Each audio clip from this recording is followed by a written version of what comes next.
All right, so let's talk about our summary here for Lightning Shred. We just did a bunch of testing on Lightning Shred.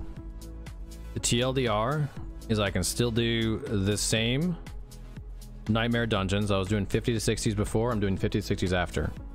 It's a little bit riskier at times with the CC because now with the new patch, we only get 6 seconds of Unstoppable while in Grizzly Rage, and then we have no source of Unstoppable while we're in Grizzly Rage because it's a werewolf skill and there's no other sources anywhere. So if you run into hard CC stuff, it's a little bit riskier.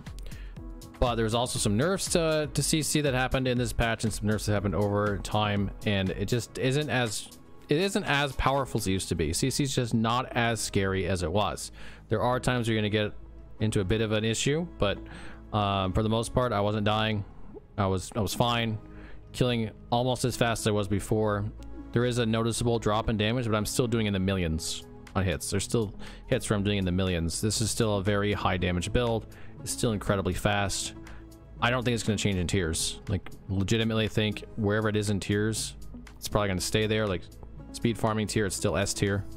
General endgame, it's still S tier. Nightmare dungeon pushing, it's going to be a little weaker, but everything is going to be a little weaker right now.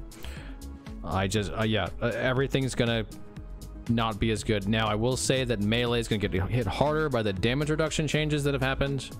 And of course by the Unstoppable changes. So stuff like Shred, Stormclaw, they're gonna probably drop a little harder than some of the other ones because they rely so much on the damage reduction, so much on the Unstoppable. But if you were thinking about playing Lightning Shred going into the season, you should still play it. It's gonna be one of the best builds for leveling. Once you get it up and running, it's just gonna be really, really fast, really, really strong, still one of the best farmers. This build is still really, really good.